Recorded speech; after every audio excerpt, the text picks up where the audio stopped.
Truth Talks. Please, I'm excited about the Truth Talks. They are addressing true fellowship and what it means, what true fellowship and corporate worship looks like according to the Bible. Elijah, we back? Anybody remember where we was at? I look, I catch this all day long. Now y'all sent that where we at Monster home with me. I'm in the house throughout the day and I get around maybe let's say what, 10 o'clock on a Wednesday, I start getting asked the question, where are we at? And she get the same answer that everybody else get. I don't know. Wherever we start at in the Bible, and it just makes sense. In a sense of the story, where are we at? Because if I just said, hey, let's stick to the Bible, people might just say, we on Elijah. And we'll leave Elijah as Elijah. You know, the more I read about Elijah as a whole, the more the New Testament and what Elijah's job was makes even more sense. Elijah was to bring what? To make straight the way of what?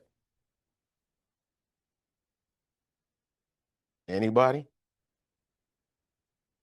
What was Elijah creating a pathway for? Right, but how? Do we see it now? Have anybody been reading about Elijah, following this? Have y'all seen this pathway he's created? Where is he at right now? Elijah, where is he at? We left him in history. We know physically he ain't still like here. But where is he at in the story? We left him somewhere last week. He's east of the Jordan. Elijah, since last week, has been sitting up there just drinking and being fed by a raven. You know, some of y'all went home and you might have progressed this story a little further, and y'all might have walked him down from the ravine and took him to the old lady's house. But right now, Elijah is still in the same place we left him. And when we left him up there for what reasons? Why is Elijah sitting up at the top of the ravine? Now, we know it's the east of Jordan. We know it's a Wadi. We know it fed. All the stuff that we talked about last night. But the why? Did we ever get to that?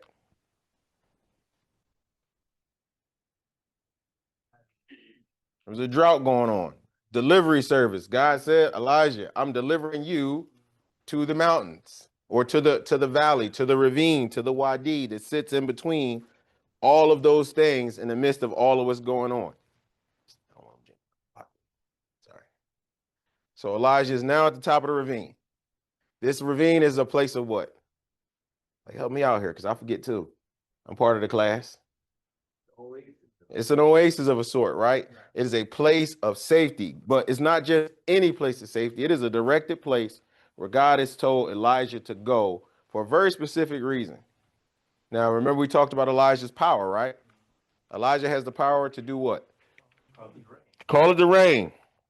So Elijah is now not calling the rain. The land is famine, and Elijah's in a safe place. So let's start talking about why he went to the east of the Jordan.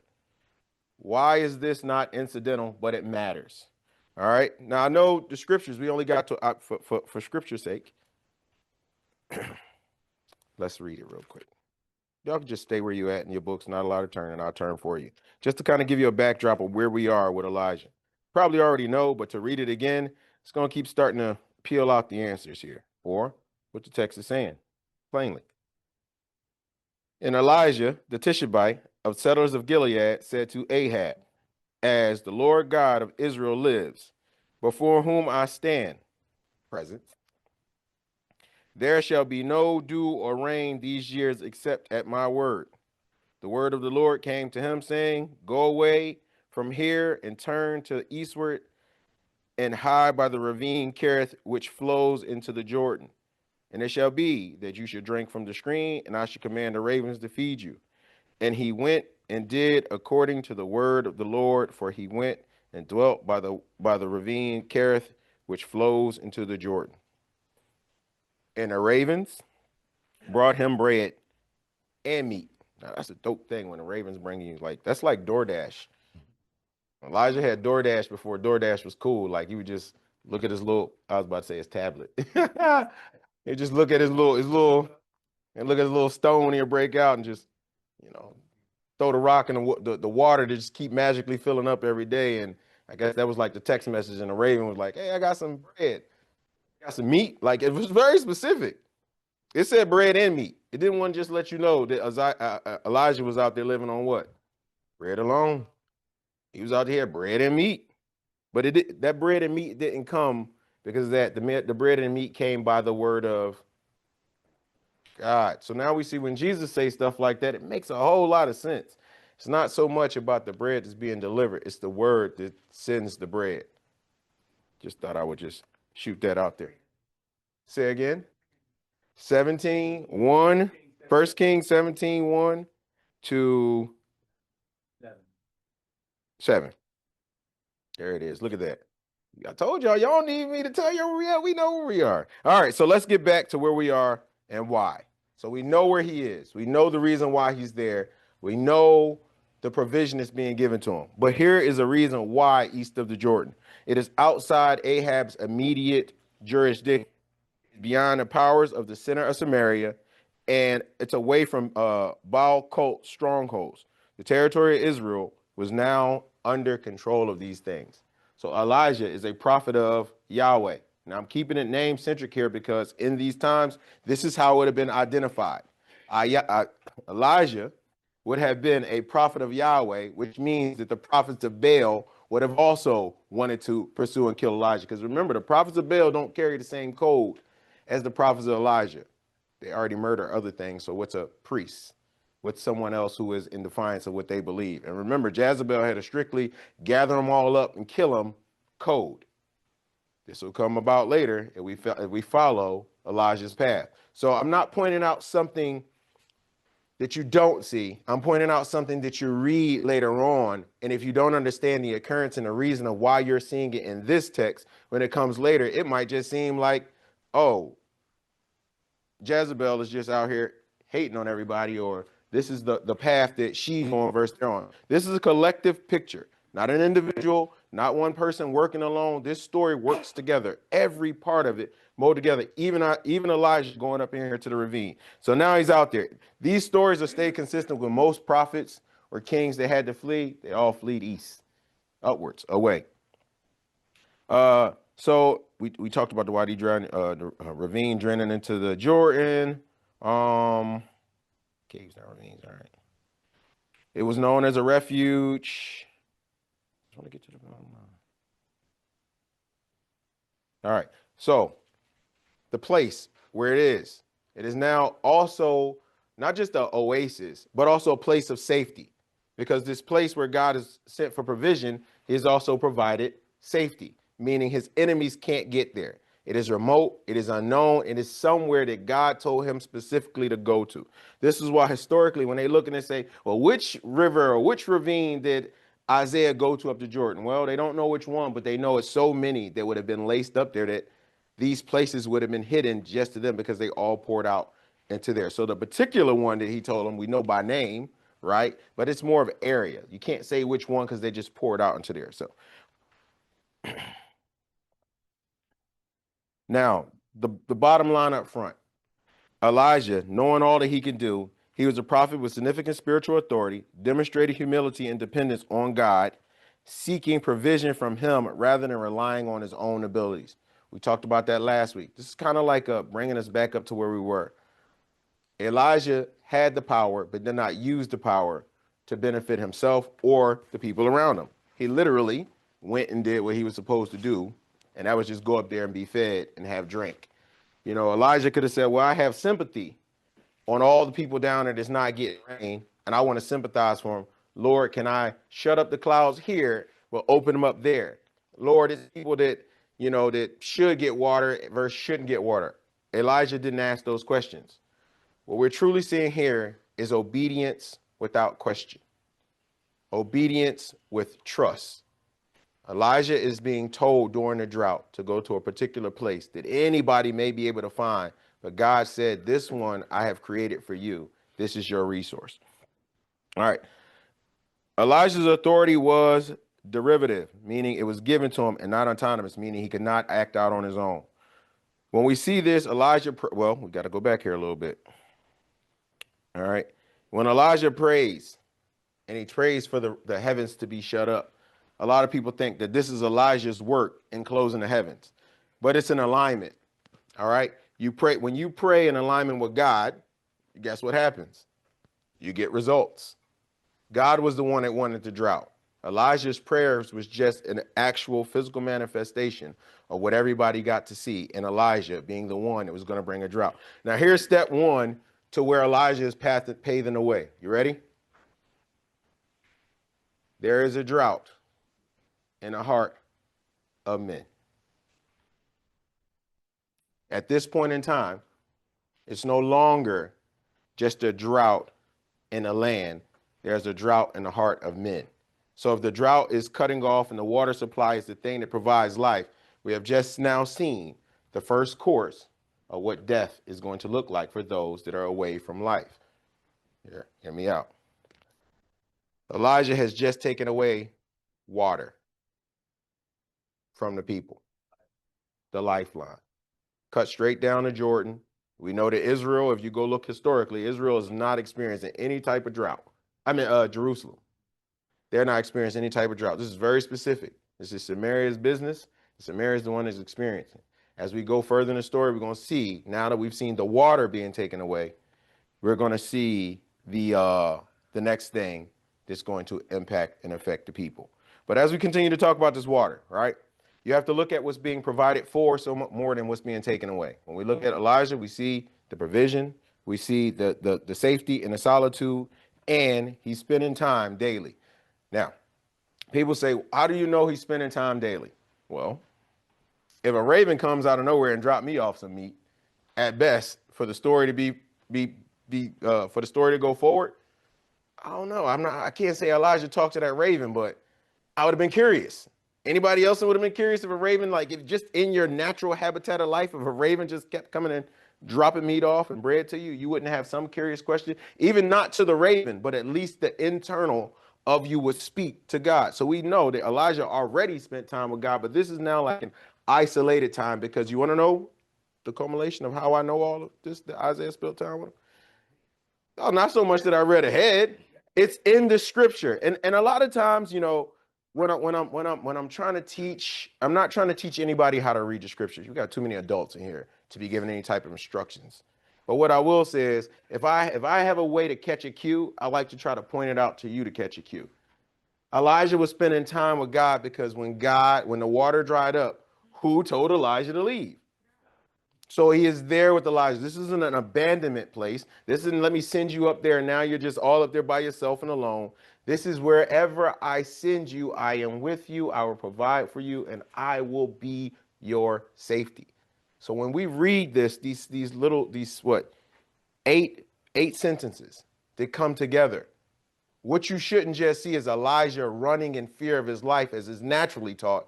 You should see that God has given Elijah the ultimate test. No, I don't like saying test. The ultimate sign of provision from a father to a son. You know what I'm saying? As a father, he saw his son in need and he provided for him. Dry land, dry spirits, father's provision. Making a way, right? Before I go forward, because I'm going to be saying that a lot, what does making a way mean? Everybody say it all the time. Elijah made a way for Jesus Christ. What way was that? I mean, just make sure they have what they need. Who has what they need to go forward? All right. Providing, what'd you say? Pointing towards Christ. What if I say this is none of those answers are wrong? Not one, because they all do exactly that. But what if making a way is actually performing the things that are going to be seen later on? So when Israel hear this story 2,000 years later, it shouldn't be a surprise that somebody could do this, because if you trusted what they said in the days of old, then why aren't you trusting it now? Meaning, if you heard what the prophet said about me, why don't you trust me? Because they did everything they did because of me. So Elijah's provision and water and all this drying up is a sign to point to who provides the water. The flow of life. There you see. So now we see this way opening up. We have the waters to refresh life, but it's being withheld in this story because Elijah, which is what we're gonna get to him too. Elijah is preparing this way in a sense of that all of Israel as a whole can see it without doubt. Because the rain is coming next, right? All right. Told him, hide yourself, and I will command. Let's notice the structure here. The word of the Lord came to him. God's specific direction. He gave him a specific direction. He told him to go where? East. That is very specific. He didn't tell him, Elijah, this is what I'm going to do. Ahab is mad at you. Figure out where you're going to hide and I'll meet you there. What he told him is, this is the place you're going to hide and be there. When you get there, you'll receive the provisions. When you get there, you'll get everything you need. Well, maybe he didn't know that. When Elijah hears this, he does not negotiate, improvise, or substitute his own plan. Authority in God does not cancel dependency on God. Meaning just because someone stands, teach, preach, share, that does not mean we're not just as dependent on the Lord. All right. So a lot of times, you can see people that will see somebody else excelling, having something in it, and they'll say, man, they must be operating, outside, or they must be doing this on their own. No, Elijah, even though he had all the power to shut the heavens up, he still was not depending on God. During a famine, he didn't just say, well, it's bad for you. I'm a prophet of the Lord. It's good for me. He still relied on God. Power did not equal self-provision. If Elijah truly acted on his own power, he could have stayed where he was, called rain selectively, fed himself, but he didn't. Because of that, we have crossed the obedience into self. Because if he would have did that, he would have crossed from obedience into self-reliance. We don't see any self-reliance in these 8 lines here. We just see obedience and provision, safety, security away from your enemies. If that's not preparing the way for what was to come, just in these couple sentences, let's continue on and see if we see the rest of it. Now remember, the narrative shows us that Isaiah does what to Elijah. Man, Isaiah is hanging out in the back of my brain, man. He ready to jump. Hold on, let me tell you. Just give me a second, Isaiah. You gonna get your turn, man. Hey, he ready for y'all because he fed up. He fed up with Israel. Anybody else fed up with Israel? We've been here for a couple months. We've been hanging out in Israel. The dust is y'all not fed up. See, you came here, it was all beautiful when we started. Collectively, what did I say? I said in the beginning of this whole Kings and Chronicles, I said, every time I'm going to try my best to transport us where? Right back there. Is it working? No, we can't smell the dust or anything else, but we can see this kingdom in plain sight. How many people feel sad for this state? Like when we got here, it was beautiful. Well, first off, it was kind of like a vast land. And then we had David out there kicking butt all up and down the line, and Solomon comes and he's the one who's going to be tasked to build the temple. And we see this, like we saw it. It was so beautiful, gold everywhere, high constructed buildings, people going in the courtyard, slaughtering, sins forgiven, people coming from out of town. Man, did y'all see, remember the Queen of Sheba came? Like, I'm that guy. Like, I'm the guy in the city that's like, man, hey, I'm basically like the news of Jerusalem. Yeah, y'all remember Sheba came? She was here. She brought all that stuff to Solomon. Yeah, man, what? I'm that guy that want to remind y'all, like, these things happen. Like in the city that we're in. But now we stand. We're in Israel right now, with our hands in our pockets, looking around and saying, hey man, did you see that temple of Baal? Yeah, I did. It ain't as beautiful as the temple of Jerusalem, but hey, it's what we got. Anybody want to go this Friday? What? It's funny, but this is the city that we're in right now. This is a conversation these people would have had. They would have had to wake up daily and make a choice in a kingdom where sometimes making a choice could have been making you disappear. Because if Jezebel didn't like the prophets, you can only imagine what she did to the people who was running their mouth about it. Oh, wait, the prophets are the people. I keep forgetting. They're just plucked out of randomness because Elijah, he was just some guy from Tibet, right? Tishbit. He was a settler of Gilead. He just got plucked. I wonder what was he doing that day? Just sitting there, reading his scrolls or maybe studying on his own, telling everybody, man, y'all might want to get right with God. And nobody listening to him. What you got? When you do this all the time, I like the way that you um, make it real.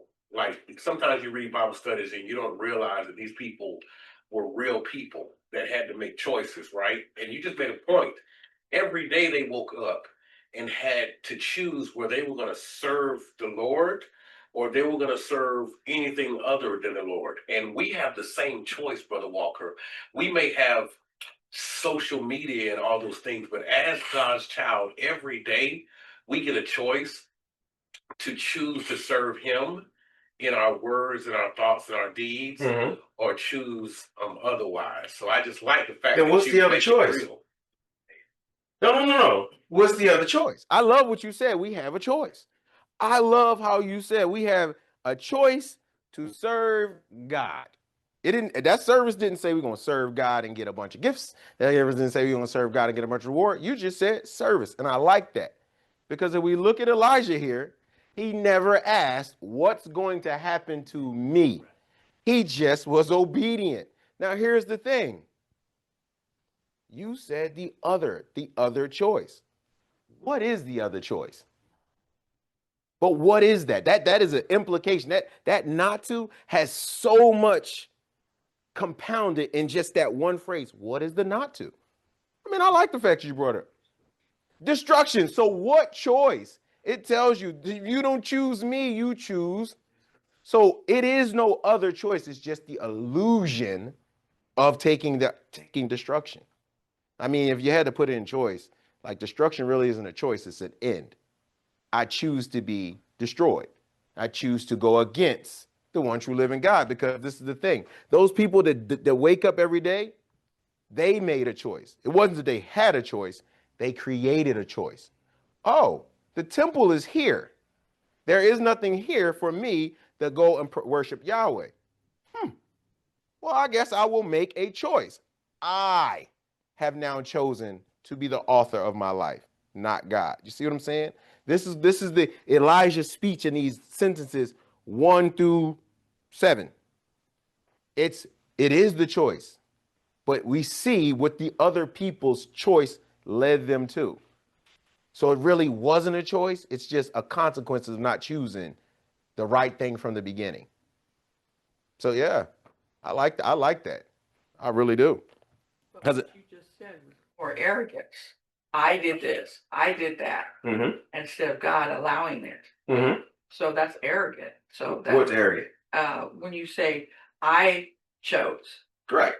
Right. But that's arrogance and that And what aspect? it- So we can make it clear. Which side of the No. table is arrogant? the I part. Okay. Because that's where the destruction comes in. Correct. Okay. So to clarify, when there's two choices, which is really one, the I is taking on your own self-desire and making your choice. That's the arrogance that Chris is pointing out. So yes, that is the arrogance, the choosing of that narrative over what God has already laid out for you. Makes sense. Did I clean it up? I just want to make sure it's understood in the crowd. Gotcha. All right. So speaking of this choice, we're going to pull out something else for Elijah. Obedience over works. Elijah's life rejected the idea of, I have spiritual authority, which he did. Therefore, I can manage the outcome, which he could have. And it's proven because later on, we do see the outcome, which he could have, because the Lord gave Isaiah very specific things. He said, Isaiah, all right, man, you know what? Next week, we're going to matter of fact, let's just go ahead and put a pin in Elijah. Nah, he just keep tapping me on my shoulder. So, so when we look at Elijah, right? EJ, I won't mess that up. So we look at Elijah, right? When we think about what he's doing, this is sheer obedience in the sense of God had already told him that at any point, all you have to do is open your mouth and the heavens will start raining again. But what did God also tell Elijah in the beginning? For how long? Imagine if Elijah would have said, well, it has been 3 years. I think it was like 3.5 or something, like 3 years exact. 3 years, 3 years, 6 months, something like that. What if Elijah would have got the 3 years, 5 months, 31 days, 23 hours? What else? Well, y'all get the drift. And he was like, well, I waited long enough. But all right. I think we would have flooded the earth again because Elijah would have said everything. Did you just call the rain down? Oh, you want to call the rain down? Last time I ain't stopping from raining. But we got a promise that wouldn't happen. So even Elijah, in the sense of the promise, he couldn't do it. He had to do what was instructed for him to do. There was no, it's no going around this. It was almost like, I read a lot of novels, like graphic novels. I love Stephen King's little multiverse. I like when people put the multiverse together. It's almost saying that Isaiah was in what we call the verbal catch-22. I'll tell you something that I know you're capable of doing because I gave you the power to do it, but I'm going to lock it in a restraint by a certain time frame. That's what 3 years was. It was a lock. It was a lock in that time frame, even though he wanted to let Elijah know the power that he possessed it on the inside of him. You, particularly, Elijah, if you open your mouth, the heavens will open up and rain will come down. Now, I don't think that, when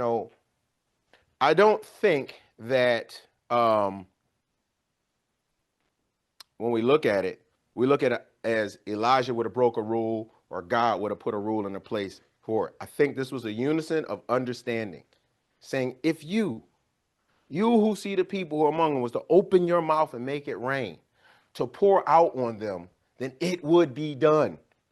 Remember, Elijah did what? What did Jesus say Elijah was going to do? Jesus said Elijah was to do what? Make a way. So when we hear this, this is literally the speech of making that way. Whoever you open your mouth upon, it will rain. Now, we're talking about prosperity here, right? Rain is their prosperity, so much that we're going to even get to what the rain is doing to cause them not to be prosperous. Ahab, when he comes back on the scene, because remember, we had to bring him back to life because he already died with Jehoshaphat way down the line. So this is like, you ever watch a movie and they be like, hey, man, the guy died in that scene over there, and you see him in another scene. How that guy still back alive? But then you realize, like, the movie jumped back to the other part, huh? It's like a prequel, but it's like a prequel. So we went back to the prequel. Ahab is back. So when I say Ahab, just know he back alive. He not dead. So if y'all be like, well, hey, I thought Ahab was dead. No, he alive again. He gonna die again too. He gonna die twice actually if we keep going. So he's alive again. But when Ahab returns, Ahab's main concern is what? Cattle, crops, and land. Those things would have been profitable for the kingdom. So remember, when he told Elijah, if you open up your mouth and open up for the heavens to come down, that's provision. The way is being made. The water, the opening of that by his mouth, which comes out of what comes out of your mouth? What's these things that come out of there? But hey, by his word, it would have. There you go. So the word was working with Elijah. I don't want anybody to think that Elijah's just out here disconnected. And again, this is not to say Elijah separate, God over here. This is connecting. This is what it looks like in unison and harmony when walking with the Lord. Obedience, trust, loyalty, followership. You see all of this just in these sentences. I don't know why, but John the Baptist come to mind. He probably will. Story. Because John the Baptist was considered to be Elijah. But John the Baptist, if you hold on to that, we'll get to him in a whole different way. Because he made the way the Levitical side of the house. Elijah is showing us the spiritual part of the way. Now, look, I'm going to go ahead because I just can't hold it. And Isaiah, it's just there. I need to probably read that some. No, I know we're talking about Elijah. I'm talking about Isaiah, whose name keep jumping to see. But one time I got it right, y'all want to say I'm getting it wrong. Dang. But what I'm saying is this. Elijah is painting something. And I'm gonna get to it in my notes, but I'm gonna give it to you a little ahead so when you hear it. Elijah did 3 very specific things in his text that showed this is a way that God is creating for his people. He took the water because he knew the water was life. But when he came, he gave the provision of the waters of life. The waters that give you what? Eternal life. A lady and her son was in a famine. We're going to get to that next. Was in a famine. He went to her and told her to make her what? Make cakes or bread. So now we have, you see what I'm saying? And what was one of the other things he did? Life. Things that we see in the New Testament is provision given by Christ for life. So Elijah was making the way in his story for Christ to come and showed everyone in Israel what life could be done. I can provide the bread. I can provide the waters. I can bring the dead back to life. Just do what Elijah did when he went up to the ravine. Trust me. Simple message in 7 lines, but all right. So obedience precedes provision. Waiting is a part of faith. Elijah, every day he was up there. The raven didn't schedule the coming. God didn't say, I'm going to send a raven at 3 o'clock, be by the water. I'm going to turn the water on at 3 o'clock. What he did is he said, Elijah, go up there and wait by the water and I will provide. So the water came whenever the water came. The raven came whenever the raven came. But Elijah stayed there because he knew by faith that the first time the raven brought him bread and meat, and the water came near, his faith said, guess what's going to happen if I stay here? It's going to happen again. Why? Because God told him to go there for that safety and provision. Do you see how faith works with obedience? It's not isolated from, it's actually a direct correlation and connection to. If you are obedient first in the things that you're obedient, you will walk in those faithful paths. Elijah was continuously making a way for our understanding. Now, as we get to the end, even miracles occur. God retained control of the timing, meanings, and movements, as I pointed out. Even miracles occur within command, not outside. This is why the brook dries up.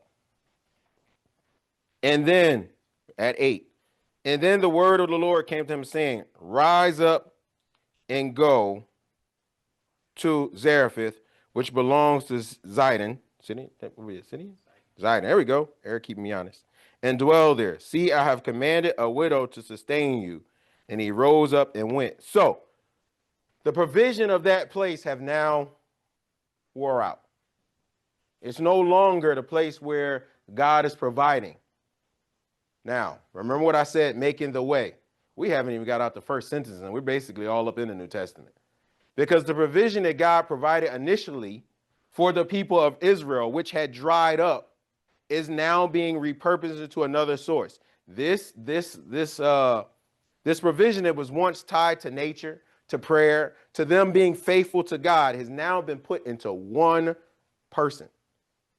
Elijah now carries the life of the nation of Israel. Am I off by that? Well, the next couple lines prove it. That's where we're at. But let's finish it up and wrap it up. Wrap up just the ravine. All right, the book drying up is not failure. God preventing Elijah from turning provision into a system. He didn't want Elijah to sit there and start building cities. It was shown that whatever was provided for Israel at that point up there at that Wadi, that river, has now been cut off, which has all been put back into Elijah. And Elijah's been told to leave. When it stopped, Elijah didn't try to fix it. He waited for the next word, which we just got in the text. Why this matters? This protects God, the singular God, not putting Elijah as a God, not putting Elijah's power as something to be worshiped. It maintains what we call monotheism, meaning that one God. Elijah wasn't God. He was working for God. And we see this.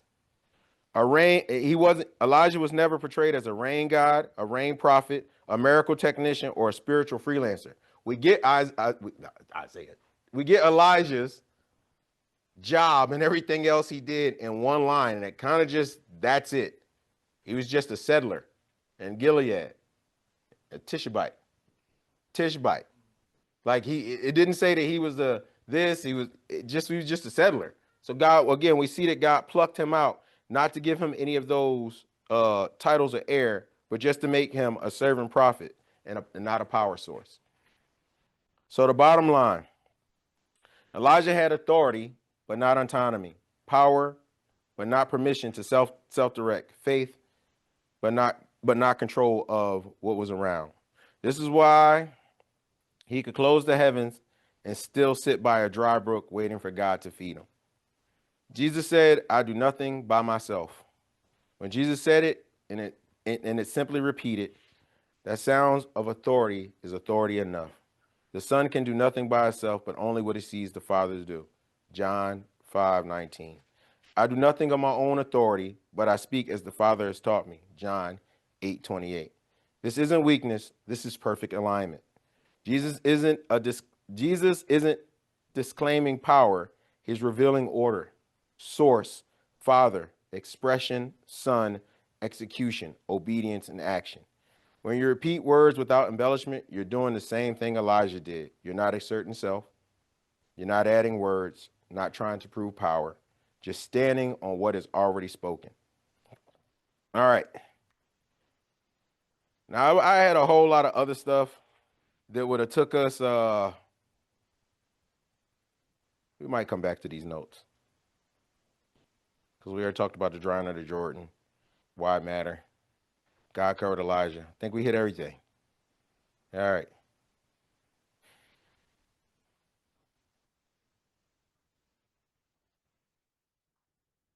Nope, I think that's about all y'all need, so we can move on. The water has been explained ad nauseum. Now, this next part has probably been taught in church. You probably heard it a million times. Most of the times it's being told in the past. Prosperity gospel, we heard that one. Oh, God gonna give you and he gonna provide for you in the abundance of your heart. And they turn around and say that the heart is deceitfully wicked. So careful when you're looking for the abundance in your heart. Not saying we wicked people. What I'm trying to say is when we start to tell you what God is going to provide you, do for you, we miss the point of what is really getting ready to happen next with this lady. Life back into her house. Now let's get to this nice old woman and her son. We'll open it up and then we'll close. And he rose up. Now we see that Elijah is obedient continuously, right? We already got the water in her life. We see the obedience, even though the water dried up. Who carries the power of the rain now? Elijah. So the water is now in the sense of Israel. Now, again, when I say these things, I want you to be very, very understanding and clear what I'm saying. I'm not saying that Elijah has been given all the power of all the rain around all the world.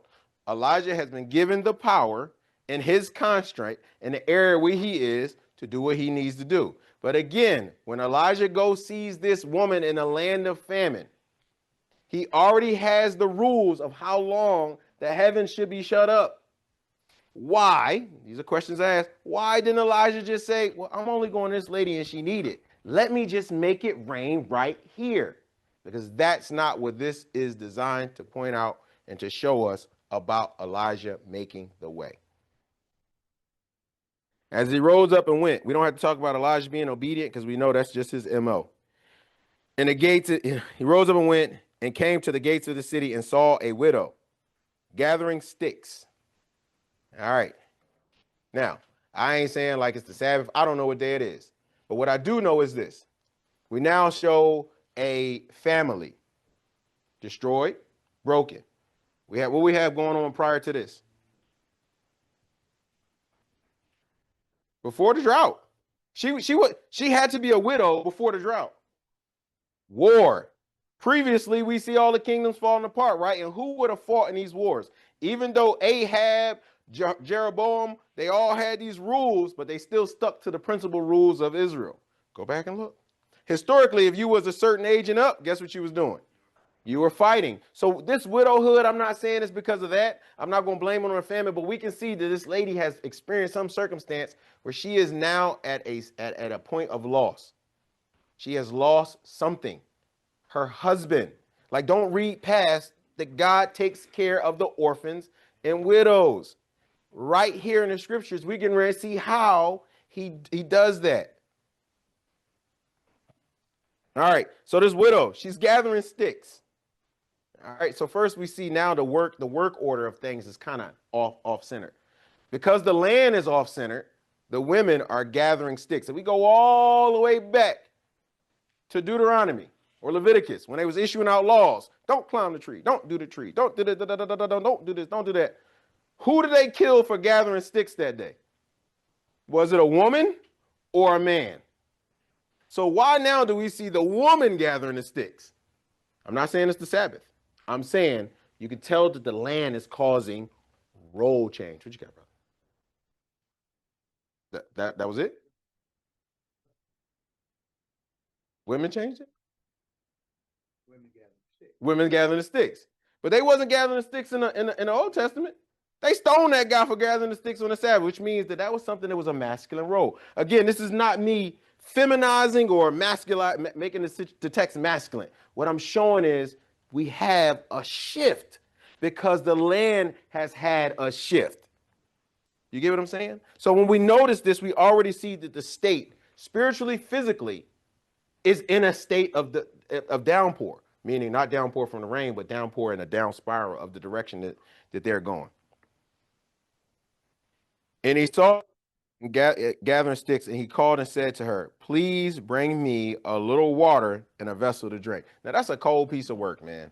Like, I'm not getting on Elijah, but I'm going to tell you something. It's a famine. You see me out here gathering sticks, and you probably can tell by the condition of my being that you asking me something real far-fetched. When Elijah asked her for a cup of water in the midst of a famine, that is equivalent to somebody walking up to you and saying, can you please empty out your bank account for me?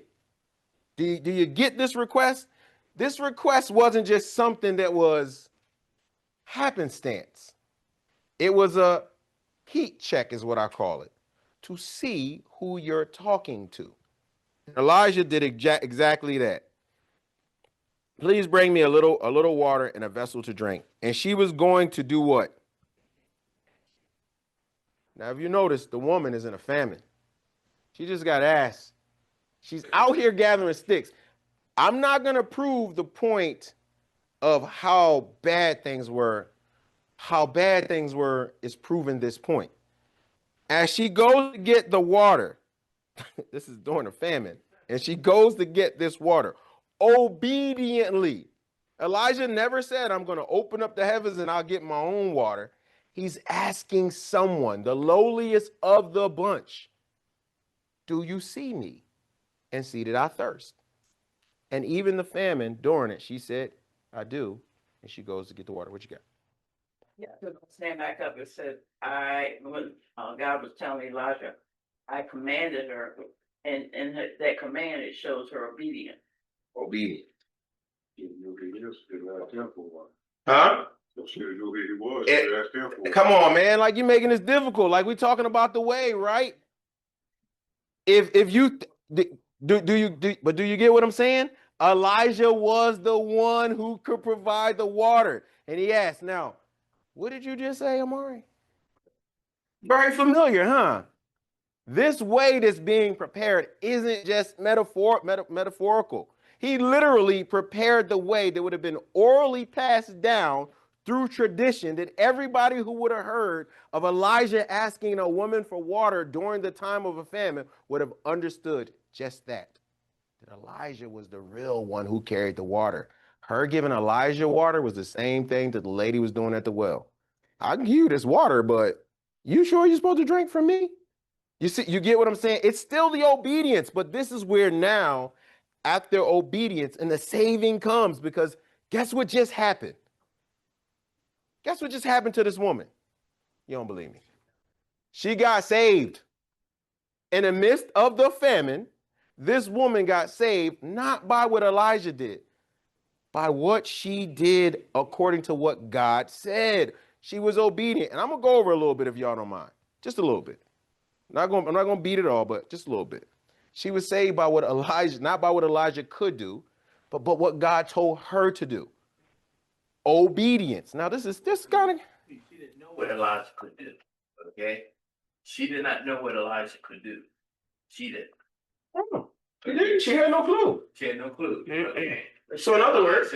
Elijah, if you actually look at it, he was actually doing it by faith itself. By asking her, somebody's picking up, gathering sticks, that's very poor stuff, to ask her for that. He's putting faith that she would obey and bring it to him. Elijah. Now, this is the thing. We can't take the fact that Elijah knows what Elijah knows.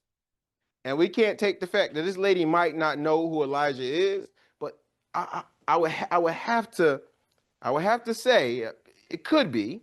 But let me give you another part of it. Elijah knows Ahab. Ahab is the king. Elijah's on a run from Ahab.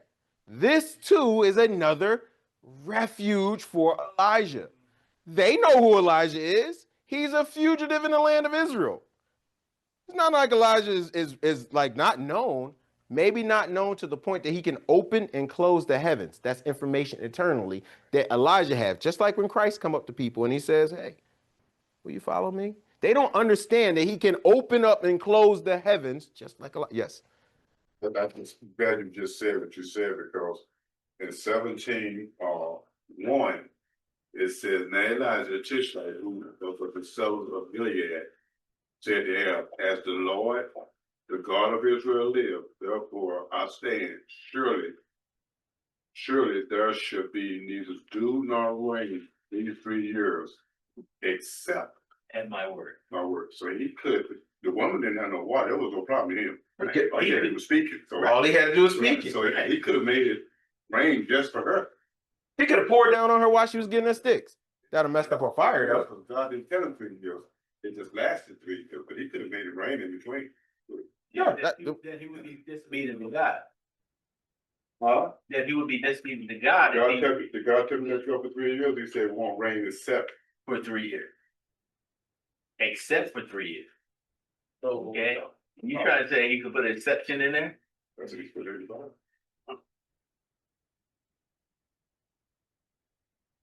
The exception comes in verse 1.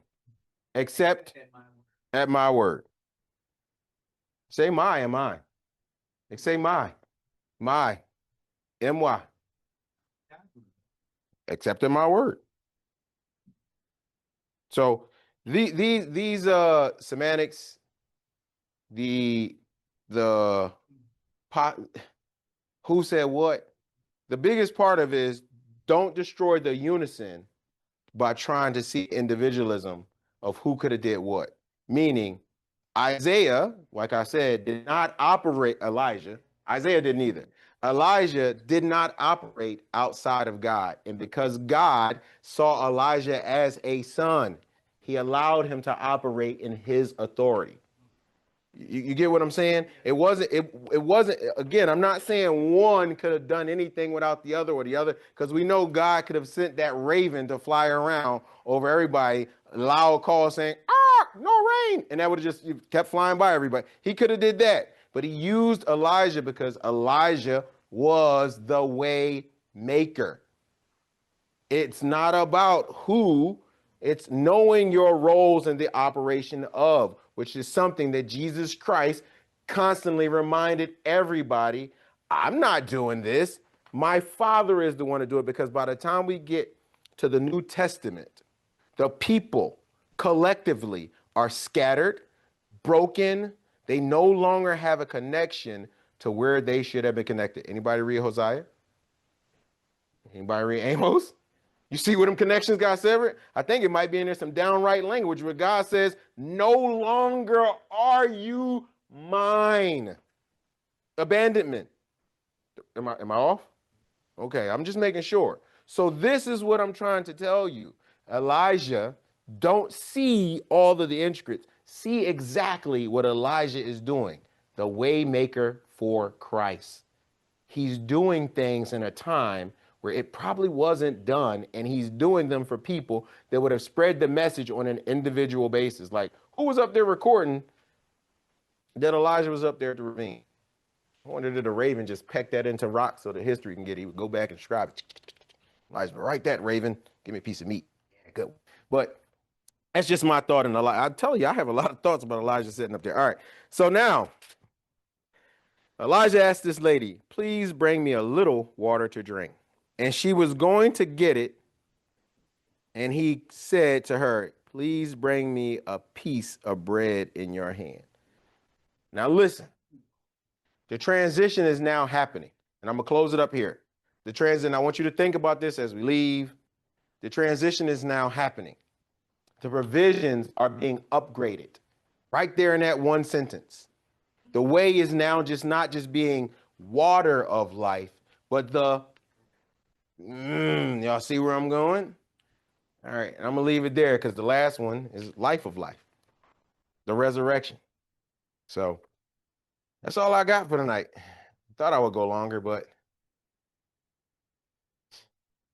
questions, comments, concerns. Thank you for everybody who your input. It really adds to the whole lesson. Gives me things to think about now and also things to think about once I leave here to continue to make the best lesson and oral iteration of these books. I tell you this, I know that we have read Forward. I know that we have read Kings. I know that we have read Chronicles, but I want you to be mindful. And I know nobody ever write any of the things that I say I'm gonna do down because a lot of them, they be like, man, this guy just saying a bunch of random stuff. But do you remember that in the beginning of this class, I said by the end of Kings and Chronicles, I was going to do what? We was going to see how Adam went from Adam to Jesus. I ain't forgot. I'm just painting a whole picture of what we're going to see as Christ unfolds. That way we don't just see Adam to Jesus in a linear frame or a timeline. We see Adam to Jesus from the beginning of scriptures to the end, to where we see Christ come in. Because remember, Christ came and did what Adam, undid what Adam did, for lack of better terms. Questions? Comments? Okay, 2 comments. You want to go first? No, comment, sorry. In verse 1, when you read, "Except by my word," Mm-hmm. I think I heard somebody say, "My being God." Could be. In this text here, my is Elijah. It is Elijah. It's not God. It's Elijah. It's Elijah. Because he's the one talking to because he says, "As the On the Lord." head. God, he's talking about himself. Elijah. So, And that's what I'm saying. My God. It's Elijah who he's Ultimately, talking. He is God, but in this And this- particular text, And that's what I was saying. Not to try and say one is without the other. God doesn't need Elijah, but he's using him. So I'm not going to take Elijah out and say, well, God didn't need Elijah, because the scriptures are 100 solidified proof that God used Elijah. So this was not a need, but this is who he wanted to use. But in the process of him using Elijah, the word about the rain would not come until it came from his mouth. It has a purpose. Trust me, that line has a purpose, because Elijah is going to be the one that opens up the heavens with his word. Key word, y'all. You notice how I keep saying, I'm not saying make it rain.